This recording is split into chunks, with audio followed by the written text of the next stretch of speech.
सबभन्दा पहिला यो सरकार चाहिँ यो गठबन्धनको जग टिक्दैन। यो सरकारको परालको खुट्टा छ। के गर्छ यो चारतर्फ पर्खेका गठबन्धनहरू चारैतर्फ फर्किन्छन्। नयाँ नक्सा जसरी जारी गरियो, नयाँ नक्सा जारी गरिएको गाउँमा तपाईको सरकारले अहिले जनगणना गर्दै छैन भन्ने आरोप छ नि। यो प्रतिस्पर्धाको कसौटीमा उभिन कतिको गाह्रो छ, कतिको आउँछन्।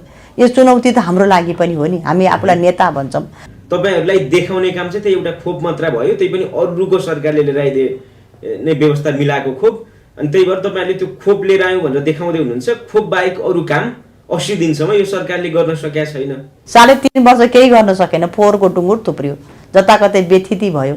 डाक्टर डिला संग्रौलालाई 4500 आउने महाधिवेशन प्रतिनिधिले सहमहामन्त्रीको रूपमा मत चाहिँ किन हाल्ने? चाहे सत्तापछि त अहिले भर्खर भएको छु म, 2 महिना भयो। 3.5 महिनाको अवस्था सदनले चर्कायो।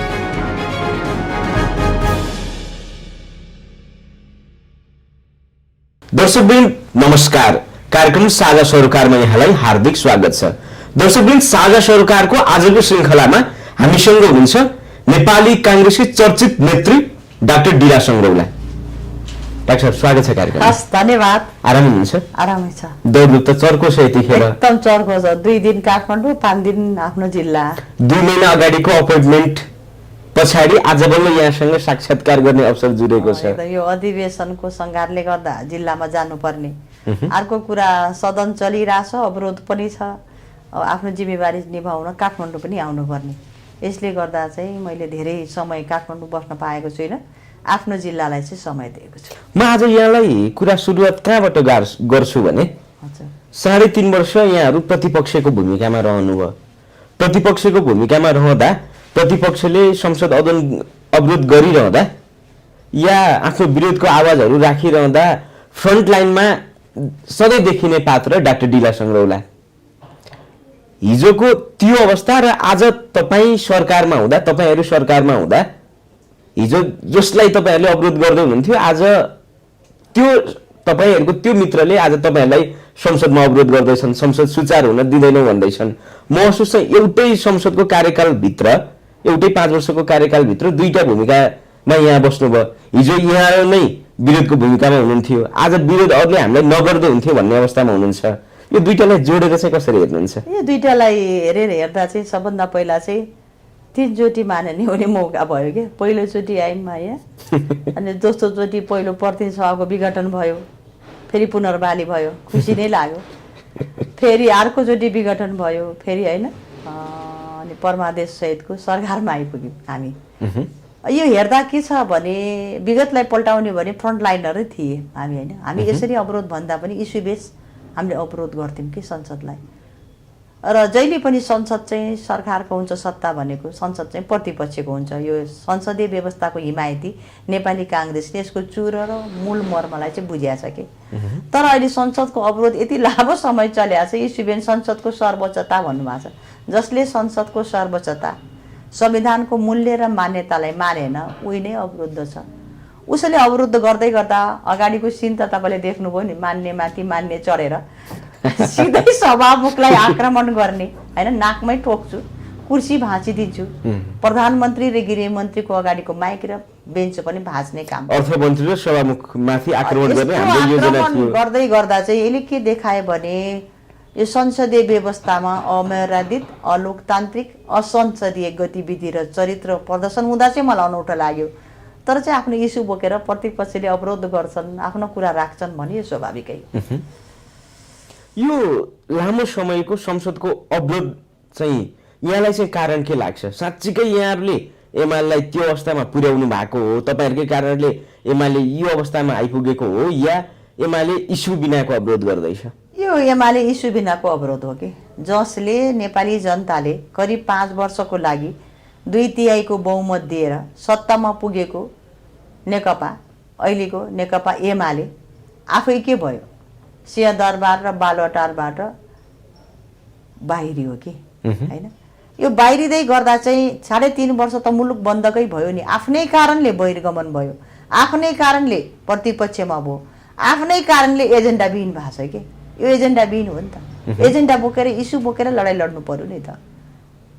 त्यस कारणले एजेन्डाविहीन अवरोधले चाहिँ संसदीय मर्यादा, संसदीय मूल्यता, संसदको सर्वोच्चता चाहिँ कायम रहँदैन भन्ने चाहिँ मेरो मान्यता। र यहाँहरू अहिले सरकारमा हुनुहुन्छ, संसद सुचारू गर्नुपर्ने, सरकारको काम कारबाही अगाडि बढाउनु पर्ने प्रमुख दायित्व नेपाली काङ्ग्रेससँग छ। साथसाथै नेपाली काङ्ग्रेसको 14औं महाधिवेशनको अब मिड पोइन्टमा नै पुगिसक्नुभयो भनौँ। आजको यो अवस्थासम्म निहाल्ने हो भने त जिल्ला अधिवेशन कयौँ ठाउँमा टुङ्गिसकेको अवस्था छ। सरकारको जिम्मेवारी र यतापट्टि महाधिवेशन, यसलाई चाहिँ कसरी हेरिन्छ? कतै यो दुईटा पाटोमा छौँ हामी। स्वभावतः प्रतिपक्ष भनेर सोचेर आएको सत्ता पक्ष भएर गठबन्धन सरकारको नेतृत्व काङ्ग्रेसले लिएको छ। स्वभावतः अघिल्लो सरकारका थुप्रै प्रश्नहरू उब्जिए होइन। सुशासनको कुरादेखि, जनतालाई राहत दिने कुरादेखि, औषधि उपचारको कुरादेखि, समृद्धिको कुरादेखि केही पनि गर्न सकेन भनेर हामीले औँलो ठडाएका थियौँ। आज त्यसको नेतृत्व नेपाली काङ्ग्रेसले लिइराखेको छ। लिँदै गर्दा पनि गठबन्धनको जगमा यो सरकारको स्थिर स्थायित्व र संविधानको रक्षाको लागि उभिएको सरकार पनि हो। त्यसले तत्काल चाहिँ नेपाली जनतालाई चाहिँ डेलिभरी दिनुपर्छ होइन, उनलाई विकासको अनुभूति दिनुपर्छ, जल्दा बोल्दा समस्यालाई निमिट्याउन पार्नुपर्छ भन्ने मान्यताको स्वरूप आउनाले त्यो निभाउन लामै भइरहेछ होइन। मन्त्रीमण्डलको विस्तार भएको छैन, अब केही आकार लिएला कि जस्तो भइराखेको छ, केही टिका टिप्पणी हुनु स्वाभाविक हो। त्यो जिम्मेवारी पुगेर अब 14-15 महिनाभित्रमा 3 तहको निर्वाचन पनि गर्नु छ। यो एउटा जिम्मेवारी छ र गठबन्धनभित्र चाहिँ फेरि एकता र मित्रता, सहकार्य र सौहार्दतापूर्ण वातावरण पनि नेतृत्व लिएर पनि लैजानु छ नि त। लग्न त गाह्रो छ नि त, त्यो सम्मको अवस्थाको जिम्मेवारी छ। दोस्रो भनेको हामीले समय गुज्रिँदै करिब 6 वर्ष होइन, त्यो भित्रमा 14औं महाधिवेशनको सङ्घारमा हामी छौँ। 13 जिल्ला बाहेक सबै जिल्लाहरू चाहिँ वडा अधिवेशन र नगर अधिवेशन सकिया छन्। हिमाली जिल्लाका 14-15 जिल्ला जति 12 जिल्ला 14-15 जिल्लामा आज के भइरहेका छन्, जिल्ला अधिवेशनको रिजल्ट पनि आइरहेका छ। र यी सबैले गर्दा चाहिँ नेपाली काङ्ग्रेसभित्र एउटा नयाँ ऊर्जा, जागरण, प्रतिस्पर्धा, आफ्नो नेतृत्वलाई कसरी लैजाने, कसरी उभ्याउने भन्ने कुराको ध्यान चाहिँ हरेक नेपाली काङ्ग्रेसको कार्यकर्ता नेतादेखिको ध्यान चाहिँ त्यहाँ गएको छ।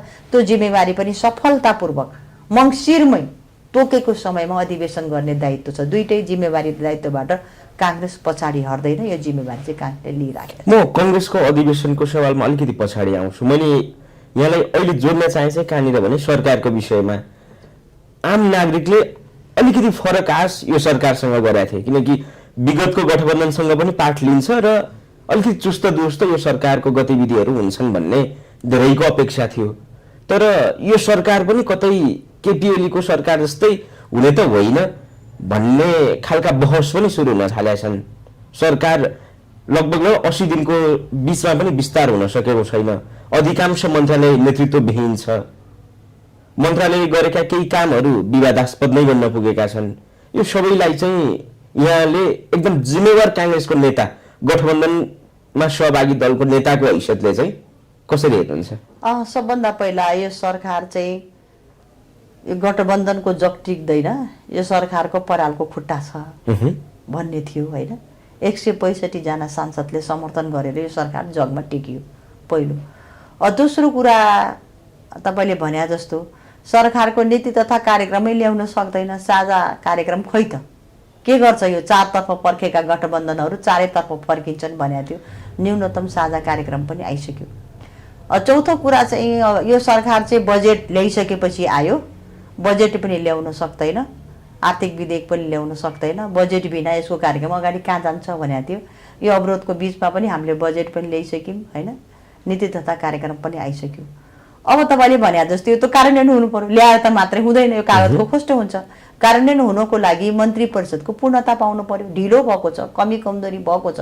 सबै मन्त्रालय प्रधानमन्त्रीको मातहतमा रहँदा नेपाली जनताले तपाईँ भने जस्तो चुस्त जुस्त छिटो छरित्रो जुन डेलिभरी पाउनु पर्ने हो नि त होइन, त्यो नपाएको हुनाले चाहिँ अब छिटै तपाईँले देखिसक्नु भएको छ। हिजो मात्रै मन्त्रालयको भागभण्डा भइसकेको छ र छलफल हुँदा भोलिसम्म घटस्थापना वो दिनसम्म चाहिँ नयाँ मन्त्रीमण्डलको गठन हुन्छ र यो गठन हुँदा चाहिँ तपाईँलाई विस्तार हुन्छ। आज छलफल भएको छ। अर्को कुरा चाहिँ यो किन भयो भन्दा पनि यो जटिल परिस्थितिमा यो सरकारको निर्माण भयो कि एउटा घटक भनेको माधव कुमार नेपाल हैन, जुन चाहिँ नेकपा एमाले उनीहरू पनि फेरिलाई एउटा आकार लिनुपर्ने थियो, उनको पार्टी बन्नुपर्ने थियो, सबैलाई मिलाएर सरकार निर्माण गर्नुपर्ने थियो। कमी कमजोरी र त भएकै छन्, छिटो गर्नु पर्थ्यो, तर सबैलाई मिलाउँदा चाहिँ ढिलो भएको छ, यसलाई चाहिँ स्वीकार गर्नुपर्छ।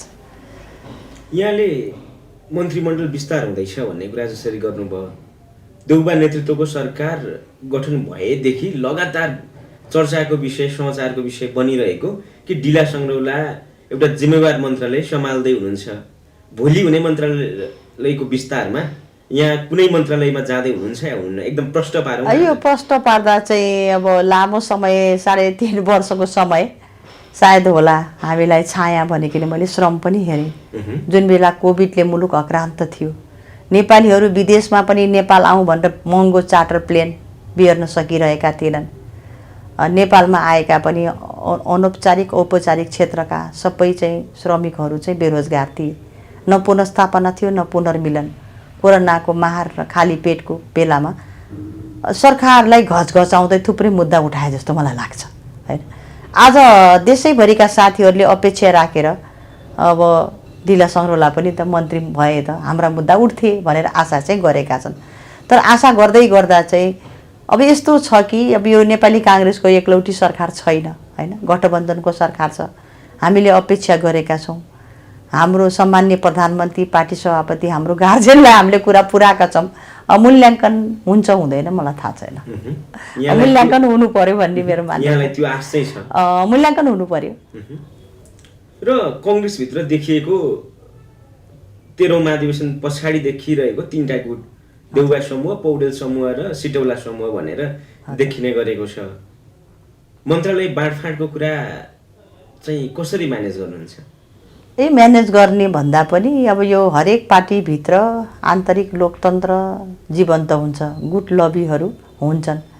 काङ्ग्रेसभित्र तपाईँले भने जस्तो अघि नै गुट भनिरहनु भएको छ, स्वभावतः काङ्ग्रेसमा पनि तपाईँले भने जस्तो गुटहरू छन् हैन। अब त्यही गुटको बाँडफाँड भएको न्युज पनि तपाईँहरू लेखिरहनु भएको छ। त्यही व्यवस्थापनको आन्तरिक व्यवस्थापनमा सायद पार्टी जुट्या जस्तो मलाई लाग्छ बालुवाटार।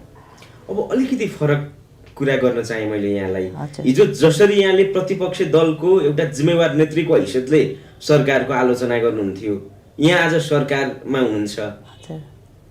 आज एकदम प्रष्ट भन्नुपर्दा चाहिँ हाम्रो सरकारले चाहिँ राम्रै गर्न सकेको छ भन्ने चाहिँ दाबी गर्ने ठाउँ यो सरकारले राखेको छ या छैन? राखेको छ। कस्तो बेला यो सरकार आयो भने मान्छेले चाहिँ खोपै पाएका थिएनन् कि हैन। प्रधानमन्त्रीले के भन्नु, खोप खोप खोप भन्नु। त्यस कारणले यो कुराले चाहिँ मलाई तपाईँले भने जस्तो म प्रश्न बोल्थेँ पनि, प्रतिपक्ष मैले पनि बोलिराखेको छु। यो कुरामा पनि प्रश्न भयो हैन। त्यस पछाडिका अन्य घटनाहरू पनि घटे, हरेक कुरामा पनि हामी सत्तैपक्ष हुँदा पनि सदनमा औँलो ठडायौँ के।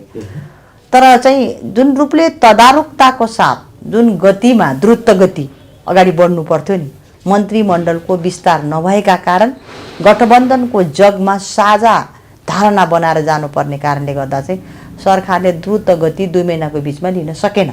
यसको कारण चाहिँ मन्त्रीमण्डलको पूर्णता नभएर हो। त्यस कारणले मन्त्रीमण्डलले पूर्णता भइसकेपछि विगतको सरकारलाई जुन जुन कुरामा हामीले आरोप लगायौँ हैन, सुशासन भएन, समृद्धि भएन, जनताले न्याय पाएनन्, जनताले औषधि उपचार पाएनन्, सबै बेरोजगार भए भनेर आरोप त हामीले लगाइराखेका थियौँ नि हैन। ती सबै कुराहरू यो सरकारले पुरा गर्नुपर्छ, म आशावादी छु। यहाँहरू प्रतिपक्षमा हुँदा चर्चाको विषय बनेको व्हाइट बडी घोटाला, फौजी घोटाला, विभिन्न घोटालाहरू, अहिले मैले नाम लिने भने सायद 30 मिनट त्यो घोटालाको नाम लिँदैमा जान्छ। त्यो छानबिन गर्ने ल्याकत चाहिँ यो सरकारले राख्छ। यो सरकारको साझा कार्यक्रममा भनिराखेका छ नि, जति पनि भएका भ्रष्टाचार जन्य कार्य र क्रियाकलाप छन् त्यसको छानबिन गर्छ भनेर प्रतिबद्धता जाहेर गरेको छ। अर्को कुरा कालापानी, लिपुलेक, लिम्पियाधुरा जुन राष्ट्रिय अखण्डता र स्वाधीनतासँग गाँसिया छ, त्यसको बारेमा पनि त भूमि फिर्ता लिने कुराहरू सबै प्रतिबद्धता आएको छ। र जुन कुराको हामीले आरोप लगायौँ, ठुलो कुरा काण्ड भनेको भ्रष्टाचार हो। जति पनि भ्रष्टाचारका काण्डहरू विगतको सरकारले घटायो हैन, त्यसमा सत्य तथ्य को हो, दोषी को हो, त्यसको कारबाही यो सरकारले गर्छ र गर्नुपर्छ। नयाँ नक्सा जसरी जारी गरियो, नयाँ नक्सा जारी गरिएको गाउँमा तपाईको सरकारले अहिले जनगणना गर्दै छैन भन्ने आरोप छ नि। यो आरोप छ। अब यो सबभन्दा समस्या के हो भनेपछि अघिल्लो पल्ट पनि नक्सा सार्वजनिक भयो के, नक्सा मात्रै सार्वजनिक भयो नि, भूमि हाम्रो भएन नि त। यसको लागि कुटनीतिक र राजनीतिक वार्ता गर्नुपर्छ पनि भन्यौँ। कालापानी लिपुलेक लिम्पिया 2 र हाम्रो भूमि हो भनेको छौँ, यही लोगो लाएर म हिँडिराखेको छु, चुच्चे नक्सा होइन, सानले गर्व पनि गर्छु।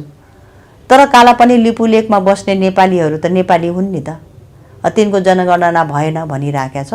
छिटै नै सरकारले चाहिँ यो कुराको टुङ्ग्याउनुपर्छ कि होइन, राजनीतिक कुटनीतिक वार्ता बनेर कालापानी लिपुलेकको जुन समस्या त भयो नि होइन, समस्या त देखियो नि त, यो समस्याको समाधान गरेर त्यहाँको नेपालीको सुरक्षा होइन, तिनको जनगणना चाहिँ हुनुपर्छ भन्ने मान्यता। म सरकारको विषयमा चाहिँ अब अन्तिम प्रश्न गर्छु यहाँलाई। हजुर, तपाईहरुलाई एउटा आरोप के छ भने केपी ओली नेतृत्वको सरकारले व्यवस्थापन गरेर लिएर आउन बाँकी भयो र लिएर आउन मात्र ठिक्क बाँकी भएको खोपलाई चाहिँ तपाईहरुले लिएर आउनु भयो, त्यो स्वाभाविक प्रक्रियाबाट खोप आयो, तपाईहरुलाई देखाउने काम चाहिँ त्यो एउटा खोप मात्र भयो, त्यही पनि अरूको सरकारले लिएर आइदिए नै व्यवस्था मिलाएको खोप, अनि त्यही भएर तपाईहरुले त्यो खोप लिएर आयो भनेर देखाउँदै हुनुहुन्छ। खोप बाहेक अरू काम 80 दिनसम्म यो सरकारले गर्न सकेका छैन। सत्यता छ यो आरोपमा? यो आरोपमा छैन। मान्छेले आनन्दपूर्वक स्वतन्त्रपूर्वक बाँच्न पाछ नि, भएको वातावरण छैन, डर धम्की छैन, त्रास छैन, आफ्नो पेसा व्यवसाय आनन्दले गर्न पाएका छन्। औषधि उपचार नपाएर, अक्सिजन नपाएर छटपटाइरहेथे, भेन्टिलेटर नपाएर त्यो अवस्था छैन होइन। मेन त समस्या हे स्वास्थ्य थियो नि त। आज चाहिँ आर्थिक क्षेत्र जर्जर थियो, सबै क्षेत्रहरू फेरि पुनरुत्थान हुँदैछन्, पुनर्जीवित हुँदैछन्। यो सबै वातावरण चाहिँ सँग्लिँदै आएको छ कि एउटा सहज परिस्थितिमा आइपुगेको छ। असहज परिस्थितिमा हामी चाहिँ उभिया थियौँ। सहज परिस्थिति 2 महिना त भएको छ नि, कति नै भएको छ। 3.5 वर्ष केही गर्न सकेन, फोहोरको टुङ्गुर थुप्रियो, जताकतै व्यथिति भयो। यसलाई त सपार्दै लैजानु पर्यो नि त। त्यो गर्दा 2 महिना बित्या छ, केही काम भएका छन्, तर जनताले चाहे अनुसार काम हुन सकेका छैन। त्यो काम चाहिँ सरकारले गर्नुपर्छ। र तपाईको पार्टी 14औं महाधिवेशनको सङ्घारमा छ।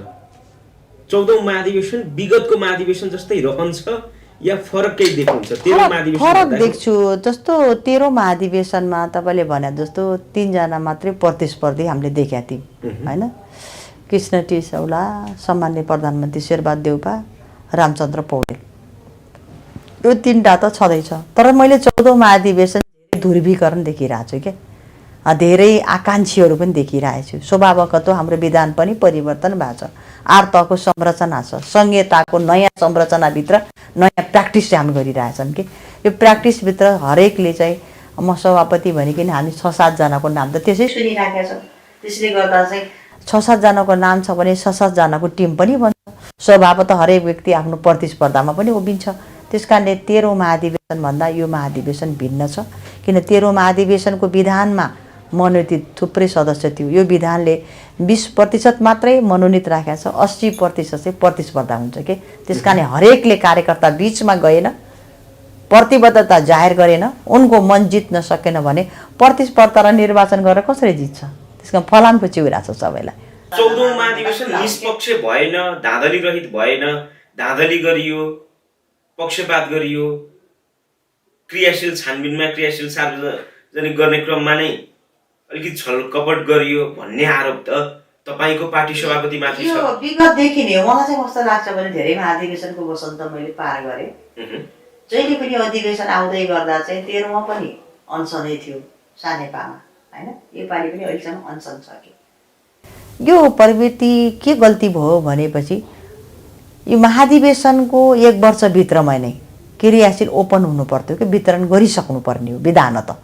अब कोभिडको बहाना बनायौँ पहिले होइन, त्यस्तै अवस्था पनि थियो, हामीले गर्न सकेनौँ। त्यसले गर्दा अधिवेशनको मुखमा क्रियाशील वितरण गर्दा चाहिँ त्यो वितरणका पनि त मापदण्ड छन् नि त, वार्ड होइन, प्रदेश, क्षेत्र, जिल्ला हुँदै केन्द्र आउने हो नि त। त्यो प्रक्रिया पुगेको त्यही मोडलभित्र नै हरेक क्रियाशील समयमा वितरण गरेको भए समस्या आउने थिएन। यो समस्या तत्काल वितरण गर्दा कतिपय चाहिँ संरचना विपरीत, कतिपय के भए होइन, त्यसले गर्दा चाहिँ आजसम्म पनि अनसन चल्या चाहिँ राम्रो पक्ष चाहिँ हो। आजको यो समस्याले त शेरबहादुर देउवालाई पार्टीभित्र थप कमजोर बनाउँदैछ। यो थप कमजोर र बलियो बनाउने भन्ने कुरा पनि यो हरेक अधिवेशनभित्र नै यही सिस्टम भइरहेछ के। छानबिन समितिले समयमै ल्याउन सकेन। 13 जिल्ला किन अधिवेशन हुन सकेन? एकै दिन हुनुपर्ने हो त देशभरि अधिवेशन। त अधिवेशन चाहिँ क्रियाशीलको टुङ्ग्याउँदै जाने, अधिवेशन गर्दै जाने, फेज वाइज अधिवेशन गर्दै जानाले पनि चाहिँ अप्ठ्यारो समस्या आएको छ। केही चाहिँ एकैचोटि गर्न नसक्दा त कमजोरी त भएको देखियो नि, त्यसलाई त हामीले स्वीकार गर्नुपर्छ। तर यहाँ शेरबहादेवलाई कमजोर बनाउने, रामचन्द्रलाई बलियो बनाउने, सिटोलाई कमजोर बनाउने यस्तो भन्ने कुरा होइन काङ्ग्रेस। काङ्ग्रेस लोकतान्त्रिक पार्टी हो, हरेकले आफ्नो प्रतिस्पर्धा गर्न सबलाई छुट छ। तर प्रतिस्पर्धा गर्दै गर्दा चाहिँ एजेन्डा बेस, नीति बेस नेतृत्वले चाहिँ नेतृत्वमुखी मात्रै नहुनुहोस्, नीतिमुखी हुनुहोस्। आफ्नो एजेन्डा लिएर प्रतिस्पर्धा गर्नुहोस्। गाली आरोप भन्दा पनि आन्तरिक प्रतिस्पर्धा हो। फेरि हामीले अब यस पछाडिका तिनै तहको निर्वाचन पनि छ। त्यो निर्वाचनमा काङ्ग्रेस पहिलो पार्टी बन्नु पनि पर्नेछ, आजको आवश्यकता पनि छ। त्यसकारणले आन्तरिक लोकतन्त्रभित्र स्वस्थ सक्छौँ सहमति गरौँ, सक्दैनौँ भने स्वस्थ प्रतिस्पर्धा गरौँ। प्रतिस्पर्धा के को आधारमा गर्ने त? त्योभन्दा म भिन्न छु कसरी भन्ने त भन्दा एजेन्डा र नीति हो भन्ने मेरो भनाइ हो। तर साथसाथै एउटा आरोप के छ भने सरकारको नेतृत्व गरिरहेका बेला पार्टी सभापतिले पार्टीको अधिवेशन सम्पन्न गर्दै हुनुहुन्छ। यो समयमा राज्यको प्रहरीको दुरुपयोग पो कतै महाधिवेशनमा हुने हो कि? यो त त्रासको विषय बनेको छ नि पार्टी। त्रासको विषय नै होइन। सामान्य प्रधानमन्त्री पार्टी सभापतिले म प्रधानमन्त्री बन्दिनँ भन्नुभएको थियो कि। रामचन्द्र दाइले बैठकै बसेर प्रस्ताव लिएर बन्नुपर्छ, देशलाई निकाह दिनुपर्छ, सहमतिको आधारमा प्रधानमन्त्री बन्या हो कि। अब मान्छेलाई यो गफ गर्ने मसला बनाएको छ कि। अधिवेशनमा योभन्दा यो बेग्लै भिन्नहरू एजेन्डा छन्। त्यस कारणले पार्टीभित्र केही विमति छैन होइन। सरकार सञ्चालनमा यो पार्टीले सिङ्गो गरेको निर्णय हो, वरिष्ठ नेताले राखेको प्रस्ताव हो। र पार्टीको अधिवेशनभित्र त प्रतिस्पर्धा र मुद्दाहरू त उठ्छन्। कसले जित्छ कसले हार्छ भन्ने कुरा पनि होइन यो। कसले जिम्मेवारी पाउँछ त र जिम्मेवारी नपाएकालाई कसरी डोडाउँछ त त्यो एजेन्डाले भन्ने हो। यसको सबै निर्कोल चाहिँ मङ्सिरमा हुने राष्ट्रिय महाधिवेशनले गर्छ।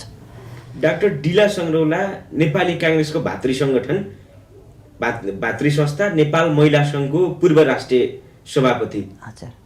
र अहिले 14औं महाधिवेशनमा अलिकति बढी क्लस्टरको व्यवस्था पनि तपाईँहरूको विधानले गरेको छ। अलिक बढी क्लस्टरहरू छन्। यो महिलाको सहभागिताको मुद्दा चाहिँ 14औं महाधिवेशनमा विगतमा भन्दा सुध्रिएको देख्नुहुन्छ या कस्तो छ? विगतमा भन्दा चाहिँ पहिला चाहिँ अनिवार्य 1/3 गरेका थिएन। अहिले चाहिँ 1/3 महिला सुनिश्चित गर्यो 8 संरचनामा। अब महाधिवेशन प्रतिनिधिदेखि लिएर हरेक संरचनाभित्र 1/3 महिला आउँछन्। यो चाहिँ सुखद पक्ष हो। क्रियाशील पनि 1/3 भनेको थियो, 1/3 त पुगेन, 24-25% क्रियाशील महिला भए। अब अर्को कमजोर पक्ष के हो भने हामीले खोजेको सहभागिता मात्रै होइन नि त, हामीले खोजेको प्रतिनिधित्व मात्रै होइन नि त। हामीले खोजेको 8 तहको संरचनाभित्र महिलाको पनि नेतृत्व होस्। अब यो क्लस्टर 8वटा क्लस्टर छ। त्यो 8वटा क्लस्टरमा सङ्घ र प्रदेशमा एउटा सहमहामन्त्री मात्रै महिला तोक्या छ कि। अब प्रतिस्पर्धा गरेर आउनुपर्ने छ। यो प्रतिस्पर्धाको कसौटीमा उभिन कतिको गाह्रो छ, कतिको आउँछन्। यो चुनौती त हाम्रो लागि पनि हो नि। हामी आफूलाई नेता भन्छौँ, नेतृत्व लिने भन्छौँ भने 8वटा क्लस्टरभित्र महिलालाई नेतृत्वदायी तहमा ल्याउने जिम्मेवारी पनि हामीले ल्याउनुपर्छ। त्यो बहस चाहिँ मैले चलाइरहेको छु। साथीहरू उभिनुहोस्, खडा हुनुहोस्, अगाडि बढ्नुहोस् भनिरहेको छु। महिलालाई जसरी केन्द्रीय महाधिवेशनमा सहमहामन्त्रीको क्लस्टर छुट्याइएको छ, कतै डाक्टर डिला सङ्ग्रौलाको पनि दाबी त त्यहीँनिर होइन? अब दाबी सबैले गर्नु होला, मलाई पनि त्यही इच्छा लागेको छ। किनभने लामो समयसम्म तपाईँले भन्छ निवर्तमान अध्यक्ष महिला सङ्घको 3रो राष्ट्रिय महाधिवेशन मैले गरेँ। पार्टीसँगै जन्मिएको 2004 सालमा जन्मिएको महिला सङ्घ, 3 सालमा जन्मेको नेपाली काङ्ग्रेस। नेपाली काङ्ग्रेस 14औं महाधिवेशनको सङ्घारमा आइसक्यो। महिला सङ्घको 3रो राष्ट्रिय महाधिवेशन मैले गरेँ आउँ कि सफल। देशभरि सङ्गठन गरेँ होइन। महिला सङ्घलाई एउटा जागरण बनाएँ, जागृत बनाएँ, मुद्दा बोकेँ, अधिवेशन गरेँ। सायद अब महिलाको नेतृत्व चाहिँ त्यो पदमा मलाई सुट हुन्छ कि जानुपर्छ भनेर सबै साथीसँग मैले परामर्श गरिरहेको छु, सरसल्लाह गरिरहेको छु। त्यही जाने चाहिँ सोच बनाएको छु। सहमहामन्त्रीको अभियानमा पनि अलिकति बढी दौडधुपमा हुनुहुन्छ, जिल्ला जिल्लामा हुनुहुन्छ होइन? काठमाडौँ अलिकति कम बसाइ छ अहिले डाक्टर डिला सङ्ग्रौलाको। यहाँलाई मेरो त्यो अभियान सफल हुन्छ भन्ने कुरामा चाहिँ विश्वस्त कतिको हुनुहुन्छ? विश्वस्त छु। महिला नै यति आइराख्नु भएको छ महाधिवेशन प्रतिनिधि, जसको नेतृत्व नेता नै म बने। हाम्रो महिला सङ्घबाट निस्केको सबै नेताहरू हो नि त जति आउनु भएको छ। दोस्रो कुरा चाहिँ नेपाली काङ्ग्रेस केन्द्रीय सदस्य भएर पनि म सशक्त मुद्दा बोकेँ, मेची महाकाली दौडेँ। तेस्रो पक्ष भनेको मलाई पार्टीले एमपी बनायो, सङ्घीय सांसद। तपाईँले देख्नुभयो नि, चाहे सत्ता पक्ष त अहिले भर्खर भएको छु म, 2 महिना भयो।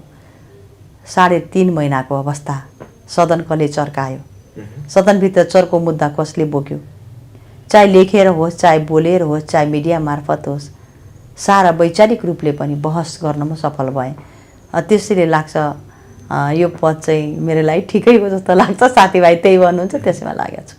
सभापतिमा अलिक बढी सम्भावना र प्रबल क्यान्डिडेटको रूपमा चाहिँ कसलाई देखिन्छ? यो देख्ने कुरै होइन, यो महाधिवेशनका साथीहरूले गर्ने हो। तपाईँ हामीले यो टेबलभित्र डिस्कसन गर्ने विषयवस्तु नै होइन। हामीले एउटा टेबलभित्र गरेको यत्र 4000 करिब 4500 आउने महाधिवेशन प्रतिनिधिले गर्ने निर्णय एउटा बन्द कोठाभित्र तपाईँ हामीले गर्ने विषयवस्तु होइन जस्तो मलाई लाग्छ। यो कुरा चाहिँ 14औं महाधिवेशनका प्रतिनिधिलाई छोड्देऊ होइन, उनले गर्छन् निर्णय। तर आजको आवश्यकता के हो भने पछाडि नेपाली काङ्ग्रेसको 14औं महाधिवेशनले मुलुक र राष्ट्र र जनताको लागि बोक्ने कार्यदिशा के हो त, विश्वस्त पार्ने आधार के हो त, हाम्रा मूलभूत मुद्दा के हुन् त? किन काङ्ग्रेस भोलिको राष्ट्रिय हाम्रो महाधिवेशनमा राष्ट्रिय अन्तर्राष्ट्रिय हरेक पार्टी हरेक नागरिकले काङ्ग्रेसलाई हेरिरहेका छन्? त्यो हेर्ने आँखालाई आश्वस्त र विश्वस्त हामीले पार्नुपर्छ भन्ने चाहिँ डिबेट हो जस्तो मलाई लाग्छ। मैले अन्तमा एउटा प्रश्न सोधेँ यहाँलाई। हजुर, डाक्टर डिला सङ्ग्रौलालाई 4500 आउने महाधिवेशन प्रतिनिधिले सहमहामन्त्रीको रूपमा मत चाहिँ किन हाल्ने? यो मैले तपाईँलाई एकदम बोनस प्रश्न एकदम बोनस प्रश्न धेरै राम्रो उठाउनु भयो। पहिलो प्रश्न के हो भने आज नेपाली जनताले काङ्ग्रेसतिर पर्खिने पहिलो आधार भनेको समृद्धि हो कि सिंहदरबारको अधिकार गाउँ गाउँमा लैजाने हामीले भन्यौँ नि त होइन। तर हरेक नेपालीले आज के छ भने समृद्धिको अनुभूति पनि गर्न पाएको छैनन्। आज हरेक नेपालीले चाहिँ यति अप्ठ्यारो परिस्थिति छ, न रोजगारी छ होइन, न चाहिँ उनको औषधि उपचार छ, न उनको कहीँ पहुँच छ, असहज अस्थिर अवस्थामा बसेका छन्। सबभन्दा पहिला उनको समृद्धि र विकासको अनुभूति गर्ने हरेक नेपाली एक घर एक रोजगार भन्छौँ नि हामीले, त्यो अनुभूति दिने मेरो पहिलो उपाय। दोस्रो भनेको काङ्ग्रेस भन्दा बित्तिकै पछाडि परेको वर्ग तह र तबकाभित्र पनि काङ्ग्रेसमा आज काङ्ग्रेसलाई पुरानै अवस्थामा पाउने हो भने युवा र महिलाको प्रतिनिधित्व मात्रै होइन, नेतृत्व पनि आवश्यकता छ। महिलाको चाहिँ सशक्तिकरण आजको आवश्यकता हो। आज पनि महिला सशक्तिकरण हुन सकेकी छैन।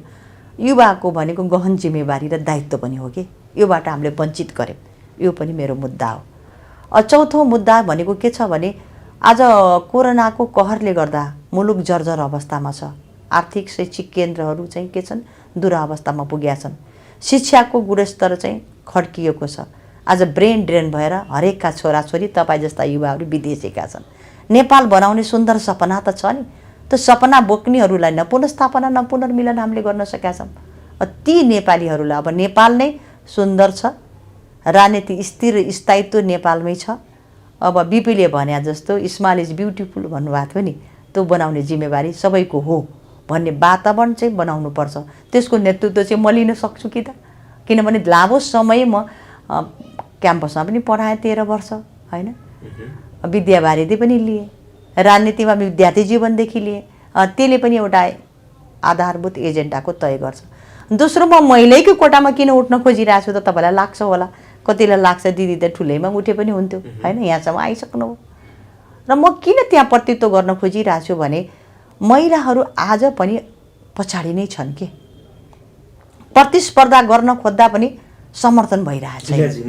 त्यस कारणले गर्दा महिला मुक्ति, महिला सशक्तिकरण, महिला अधिकार र महिलाको नेतृत्व र तिनमा जागरण भर्न पनि यही महिलाको कोटामा चाहिँ उठ्नुपर्छ। बीचमा रोके तपाईँ जतिको एउटा प्रबल नेत्रीले खुल्लामा उठ्ने आँट गर्दिने हो भने त तपाईँले महिला सहभागिताको महिला सशक्तिकरणको कुरा गर्दै गर्दा अर्को एकजना महिला नेत्री पार्टीको नेतृत्वमा अब विगतमा मैले के सम्झे देखेँ भने यो हाम्रो खुल्लामा धेरै उठेको जति सुता कोइराला बाहेक उठेको मान्छे पनि हार्यो कि यो अझै पनि तपाईँ पनि नेत्री भन्छ, महिलालाई नेतै ठानिरहेको छैन मान्छे।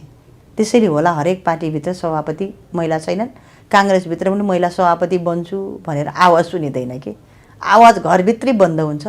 आवाज बन्दा बिन्दै वार्ड क्षेत्र जिल्ला केन्द्रमा आउँदा मसिनो हुन्छ के। त्यसैले गर्दा चाहिँ उठ्नुपर्छ। पदाधिकारी नउठिने पनि होइन। म त के भनिरहेको छु भने मभन्दा सिनियर दिदीहरू जो सुता कोइराला उपप्रधानमन्त्री भइसक्नुभयो, चित्रलेखा यादव उपसभामुख र कोषाध्यक्ष पनि भइसक्नुभयो, सीतादेवी यादव कोषाध्यक्ष हुन्छ पदाधिकारी भइसक्नुभयो। उहाँ भनेको सिनियर हो नि त। सिनियरलाई म भनिरहेको तपाईँ सभापति उठ्नुहोस्, उपसभापति उठ्नुहोस्, महामन्त्री उठ्नुहोस्, तपाईँको झोला बोक्न तयार छौँ। बिराजी निकै व्यस्तताको बावजुद पनि समय दिनुभयो। यो महत्त्वपूर्ण समय संवादको लागि यहाँप्रति आभार।